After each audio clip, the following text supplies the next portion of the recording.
Chuchampur More Amadi Kangpokpida Meitei Yum kuki na Mei thakhiba leite Meitei singna hairiba mafamsing asida kuki ki lamsingda lam khopchinduna yum tasinanaba honai tribal gi lamda tribal nataba majority oiriba Meitei singna tasinanaba honariba asi yengshinbiu haina kuki Organization for Human Rights na National Commission for Scheduled Tribe chairperson da wakat khre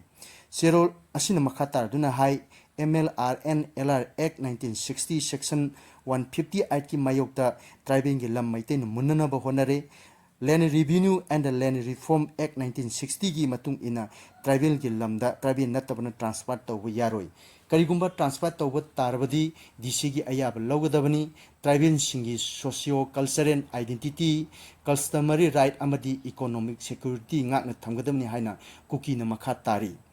nakal amaromda Myanmar की Buddhist की लंबोइबा एसिन वारथोना मागी extra थागलकपदा कुकी नुपा नुपी पुनमक जेल द थमगदबनी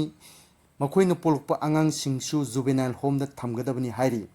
महांगना मखा तारदुना हाई चिन कुकी मरकता अफब मी यारोमगनी हाइबसी थाजबिगनु मखोइ लोइनमक मी हाटपा अमदी टेररिज्म की थबक सिंगदा चेनबा ngaktani चिन कुकीना क्रिमिनल की थबक सिंगदा ऑर्गेनाइज तौदुना त लई हाइना महांगना मखा ताखी